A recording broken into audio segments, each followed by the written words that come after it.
hermanos. Amén. En nombre de Cristo. A su nombre. ¿Cuánto pueden decir aleluya? ¿Cuánto pueden decir gloria a Dios? Amén, gloria a Jesús. Es un placer estar en este lugar. Bendigo al ministro, mi nombre es Víctor de la Rosa. Me reúno en la iglesia evangélica pentecostal, Santidad a Jehová. Yo está en el barrio Puerto Rico de Lucía. Mi pastora, si quieren me lo pueden quitar por el bolso de personas. Gracias. Gloria al Señor. Me reúno en la iglesia evangélica pentecostal, Santidad a Jehová. Eso está en el barrio Puerto Rico de Lucía. Abra su Biblia conmigo en el libro de Salmo capítulo 18. Gloria a Jesús, versículo 2. Ando con mi esposa, gloria al Señor, con mi hija Sara. Sara se agotó y yo lo que iba a ahí de gozar. La gloria de Dios. ¿Cuánto dice amén?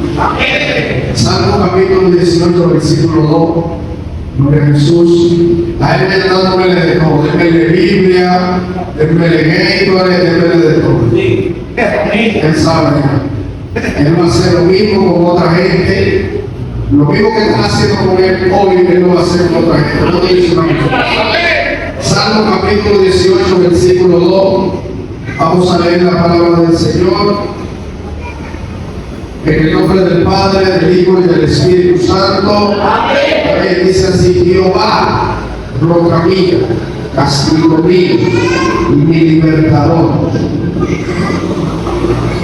Dios mío, fortaleza mía, en él confiaré. Mi escudo y la fuerza de mi salvación, mi alto refugio. Amén. Siéntese, por favor. Si me pueden quedar solo, mejor. Amén. Gloria al Señor. Gloria a Jesús. Quiero hablar la palabra del Señor unos minutos con el tema: Dios es mi guardador. Amén. Mira, cuando nosotros hablamos de guardador, la palabra guardador es una palabra de alguien que cuida algo con celo, de alguien que protege algo, que le da cobertura.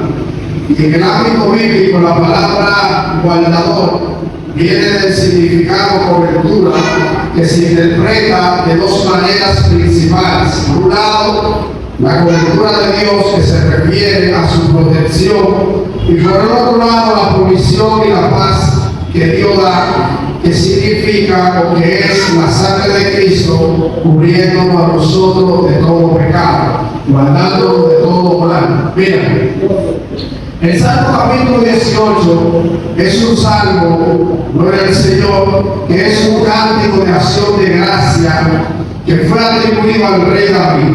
Según el título original, este salmo fue compuesto cuando el Señor libró a David de sus enemigos, especialmente cuando Dios libró a David de Saúl. Saúl pasó un año entero persiguiendo a David. David tuvo muchos enemigos. David se vio en muchas situaciones difíciles. David se vio metido en cueva, viviendo en el desierto, peleando batalla. Pero en medio de todo lo que David vivió, David reconoció que su fuerza y sus no venían de las estrategias militares, sino que David pudo entender que la protección venía del poder de Dios. La Biblia dice que el caballo se alista para la batalla, pero el que da la victoria se llama Jehová. Alguien tiene que entender esto. Alguien tiene que decir gloria a Dios. Mira, no importa la situación por la que tú estés atravesando, todo el que está aquí en algún momento de su vida va a pasar por situaciones difíciles. La Biblia me enseña en el Salmo capítulo 1, cuando dice: bienaventurado el varón que no anduvo en consejo de malos, ni estuvo en camino de pecadores, y en silla de escarnecedores se ha sentado, sino que en la ley de Jehová está su delicia, y en su ley medita de día y de noche. Será como árbol plantado junto a corrientes de agua, que da su fruto a su tiempo y su hoja no cae. No así como los humanos, que son como el tapo que va al viento. Lo que la Biblia está diciendo es que tanto al nuevo como al malo le va a llegar prueba.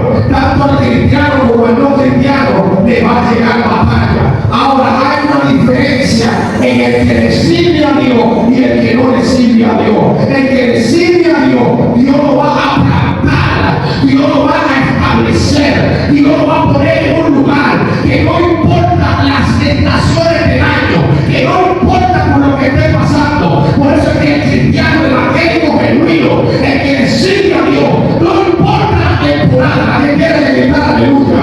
¿A qué quiere ahora tiene que decir gloria a Dios?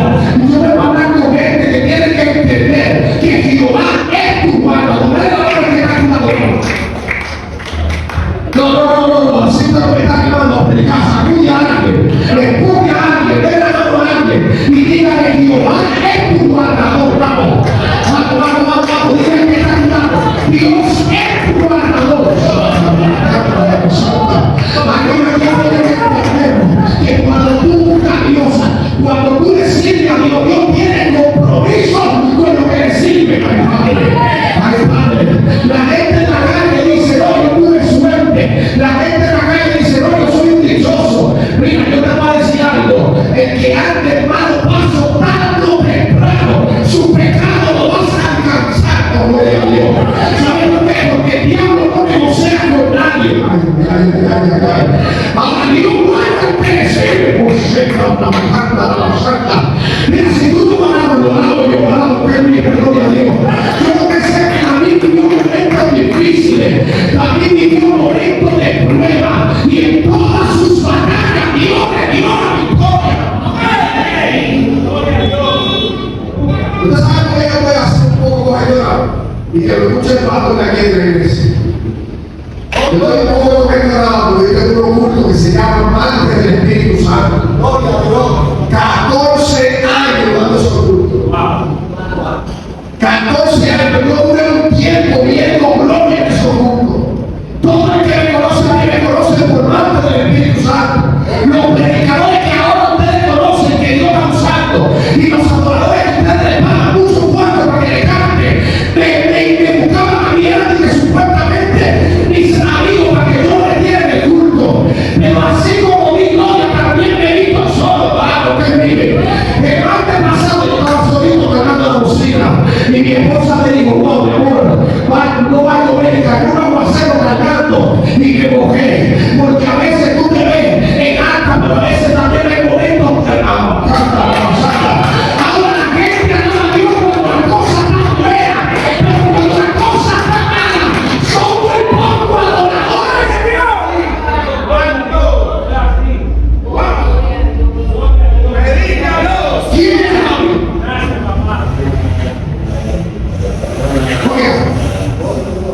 Nosotros hemos escuchado mucho a David, porque David fue el segundo rey de Israel.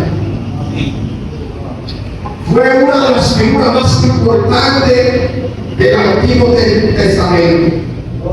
Pero antes de David ser rey, David fue el hijo menor de una familia humilde.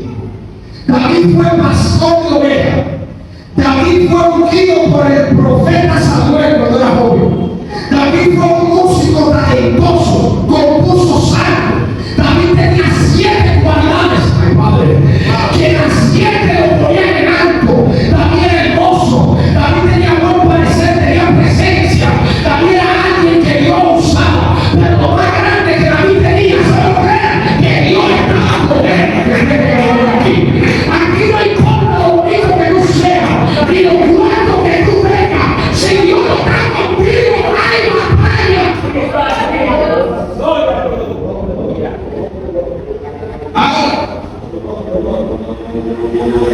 David es un hombre que es un gigante de fuego, es una obra. Pero en todo esto para David no fue fácil. David tuvo guerra, David sufrió, porque la gente ve lo bonito, la gente ve la unción, pero la gente no ve lo que hay detrás de la unción. La gente no ve a veces los procesos que tú pasas, las situaciones que tú vives en el secreto, cuando tú te metes con las uñas de uno porque tú quieres que Dios te use, y cuando tú sales a predicar y Dios hace algo y bendice al pueblo, quiero que quede bien claro aquí que Dios te va a usar para bendecir su pueblo y para que su nombre sea glorificado. Dios nunca te va a usar a ti para que tú pienses que Dios te usa y que tú tienes poder, porque Dios no quiere siguiendo el poder de nadie. Dios quiere bendecir su pueblo, que alguien salga edificado y que su nombre sea glorificado en la tierra. David, antes de llegar al trono, David pasó de todo. Escucha esto. Voy a terminar, pero es muy profundo. Escucha esto. David pasó persecuciones. David tuvo traiciones y pruebas. David tuvo que aprender a depender totalmente de Dios. David tuvo victoria. Pero David se vio en un momento cuando David no tenía a nadie, todo el mundo persiguiendo y tenía un solo David. Escucha esto. Ay, madre. ¿Y qué le digo la verdad? Los profetas no tienen a mí. Algo que vivo. No se acabó la alabanza. Ay, Padre. No. Se acabó la. Si tú tienes uno que hace mucho coro, fíjate bien si te está diciendo la verdad. Ay, Padre. David se vio solo. David no tenía un solo amigo que se llamaba Samuel. Y Samuel se muere. Aquí David se ve como angustia. ¿Qué es lo que es la angustia? La angustia es cuando una persona está sufriendo porque llega a un extremo de estrés. Pero ¿qué pasa cuando tú estás pasando por un momento de angustia? El enemigo sabe, Satanás sabe que cuando tú te desenfocas, Satanás sabe que cuando tú entras en proceso, que tú estás peleando batallas, muchas veces te descuidas de la oración, te desconcentras y comienzas a gastar energía donde no tienes que gastar energía. La Biblia dice que Dios no da pruebas que no podamos soportar, pero que justamente con la prueba Dios da la salida. Pero ¿qué hace Satanás cuando tú entras en proceso? Por eso el mismo Santiago lo explicó. Cuando Santiago dijo que justamente con el proceso viene la tentación, porque muchas veces cuando tú te pruebas, el diablo comienza a tentarte, queriendo darte una salida rápida para que tú sueltes lo que es de Dios. Pero cada vez que Dios te permite a ti un proceso, es porque Dios te va a levantar en una área. Padre, alguien tiene que decir gloria a Dios. ¿Usted sabe lo que son las teofanías? Las teofanías son las diferentes manifestaciones en las que Dios se le revela a los hombres. Es decir, son como las diferentes expectativas de Dios. Depende de las diferentes expectativas. Cuando usted ve algo de un lado, pero no lo está viendo del otro, Dios se le va manifestando a la gente de diferentes formas para que la gente vaya conociendo la diferente naturaleza de Dios. Eso mismo pasa en la vida del cristiano. Dios te va a permitir que tú seas probado, que tú seas procesado en una área para luego Dios levantarte por ahí.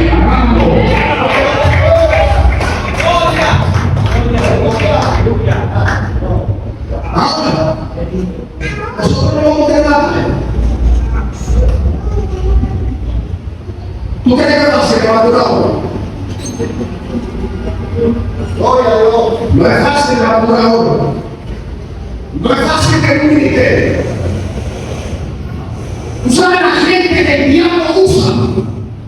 Voy explicando aquí lo espiritual. Cuéntalo. Hay personas que están desconectando lo espiritual de lo secular, lo espiritual de lo físico. Usted no puede desconectar lo espiritual de lo físico, porque usted está en un mundo físico, aunque hay un mundo espiritual que es real. Usted vive en un mundo físico. Usted no ve que la Biblia nos enseña que cuando Jesús estaba en el desierto, el diablo sacó un cuchillo para dar una puñalada. ¿Verdad que no? Lo voy a repetir. Cuando Jesús estaba en el desierto, la Biblia no dice que el diablo cogió un cuchillo para meter un cuchillo a Jesús. ¿Por qué? Porque Jesús estaba en lo físico y el diablo estaba en lo espiritual. Aunque el diablo se le apareció y Jesús entró al mundo de lo espiritual, eso no significa que el diablo le dio un golpe. Ahora, ¿qué pasó cuando Jesús salió del desierto? Cuando Jesús salió del desierto y estaba predicando, la Biblia dice que tuvieron gente que cogieron piedras para pelearlo. Ahí sí el diablo lo quería matar. ¿Por qué? Porque lo que es espiritual se materializó en lo físico. No. Yo no sé si usted me está entendiendo lo que estoy hablando.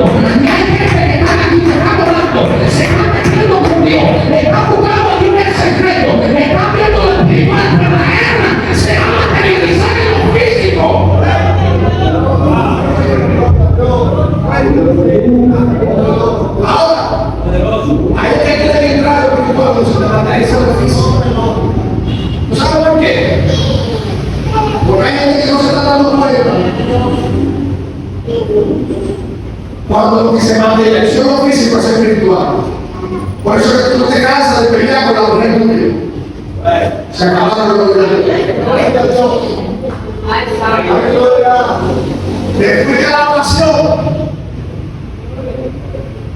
Y cuando termina la oración, orarte, buscarte a Dios. Y cuando se mantenga el suelo físico, tú no supiste entender. Por eso es que tú eres esposo dando el Espíritu Santo de palabra. Por eso es que tú eres mujer brincando encima de los maridos, siendo cristiano. Que lo mío, eso es aquí. Tú ves gente que está dentro de la iglesia y tú no ves que batalla, pues. Ajá, pero cuando se te levanta el enemigo, ¿tú sabes cómo se vence el mal? ¿A qué sabe? ¿Cómo se vence el mal? La Biblia te da directrices para poder vencer el mal. La Biblia te enseña que el mal se vence, ¿sabe cómo? Con el bien, gloria a Dios. Si alguien te habló mal, tú no puedes hablarle mal. Si alguien te ofendió, tú no lo puedes ofender. Si alguien te buscó problemas, tú no puedes buscar problemas. El que te odia, tú tienes que amar. No recuerdo un varón que lo mira. Bacano. Un varón que lo mira, que hubo alguien que le dijo a él. Le dijo 2 o 3 palabras a un impío, un código converso. Y él dijo, busca un machete que yo tengo el mío. Vendió la batalla el mismo. Por eso me come cristiano dándole pena de lengua a gente. Dígame gloria a Dios que sea fácil. Usted es uno de esos.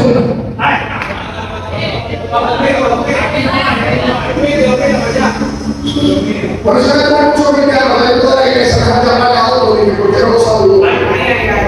Si el hermano no le saludó, no tiene que hacer saludando. Gente que sale cabrón que no, porque no me deja bien, porque el pastor no me saludó bien. Si el pastor no saluda, salude usted. Se acabaron, aleluya.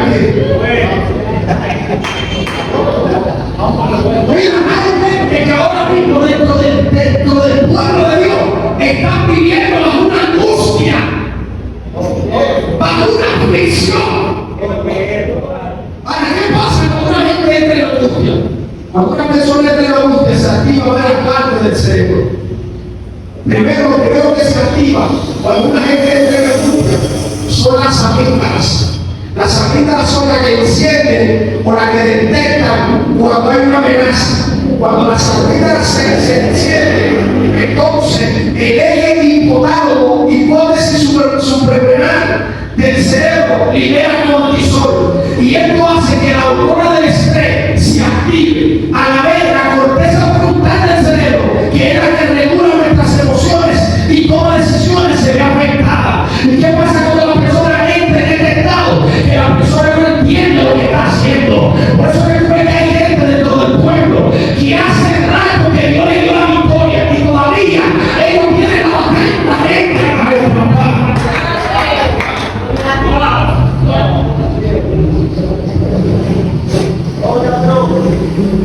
David perdió toda clase de batalla, pero David entendió que su guardador se llama Jehová. Oye, yo no sé por lo que tú estás pasando, ni cuál es tu batalla que tú tengas. Yo que sé que Dios tiene el control de sus hijos. Gloria a Dios. Mira, termina aquí. Escucha, hay batallas que a mí no me corresponden, porque Dios la me da. Hay batallas, guerras, situaciones que a ti no te corresponden, porque tú no la vas a ganar. Cuando hay Dios que te permite entrar en el proceso, Dios te va a respaldar y te va a dar las herramientas. Mira, esto es tan profundo que yo estoy diciendo. Que yo recuerdo que un día David era viejo, estaba viejito David, y David estaba en su habitación, y se escuchó por ahí que uno de los hijos de David se había profesado el mismo como rey. Pero David había hecho una promesa a su esposa, diciéndole que Salomón iba a ser rey. Y cuando se supo que David, que uno de los hijos de David se había proclamado como rey, fue el profeta Natán con la mamá de Salomón a la casa de la habitación de David. Y cuando llega donde está David, le dice a David, tu hijo fulano de tal se ha levantado como rey. Y él dice que va a tomar represalia por todo lo que le hicieron a él. David estaba metido de Sacolán. Y David dijo, vaya y busque mi burra. Y monta en la Salomón y tráigamelo aquí. Y cuando le llevan a Salomón, que Salomón está delante de él, está Salomón un muchachito, luchando. Que lo que yo estoy enseñando es muy profundo. Salomón es un muchachito joven. Todavía David es rey. Salomón es un muchachito. Y cuando le traen a Salomón, que se lo ponen a David delante de David, David le dice a Salomón, oye, escuche conmigo, no me aparte del camino de Jehová, haga todo lo que en la ley está escrita, medita en su palabra, esfuérzate y sé un hombre. Pero hay una palabra que David le dijo a Salomón, que fue la que más me impactó. ¿Sabe cuál es? Que David le dijo, y tú vas a hacer todo lo que yo te he mandado, conforme a la sabiduría que Dios te ha dado. Pero ¿cómo es que si todavía Salomón no es sacrificado de templo? David era profeta, pero yo tengo que enseñar algo más profundo ahora. Oye, ¿qué es lo que yo te voy a enseñar? Lo que pasa es que lo que Dios va a usar de ti, Dios tiene por dentro. Nada más hay que activarlo para el Padre. Porque tiene que entender lo que yo estoy diciendo. Por eso es que el amigo, el profeta, le dice a Salomón con la sabiduría que Dios te ha dado. Porque lo que Dios necesita de Riley lo tiene por dentro. La regla de la batalla es para que tú te apagues. Pero tú tienes que entender que Dios es tu guardador. Te dije que hay una batalla que te va a dar. Mira, siempre lo digo, las hembras, las mujeres, cuando una batalla económica en el hogar, las mujeres reciben más que hombres. Las mujeres que son cristianas, de verdad, de las que son privadas de diablo. Pero las mujeres que son cristianas saben resistir la prueba de la economía. La mujer sabe aguantar dolor. La mujer, no quiero que sea caso, pero una mujer puede soportar cuando su esposo se lleva y puede durar 20 años sola y se puede quedar a boca también. Y queso y todo. Pero los varones un varón cuando entra a la casa se está volviendo loco. Por eso que la mujer tiene que ser sabia, porque la mujer sabia edifica su casa. Cuando no hay cuarto, le da el vaso, lleva el vaso. Debe tranquilo. ¿Me entiendes lo que te estoy explicando? Porque hay batallas que hay gente que no la puede soportar, pero hay otro que sí.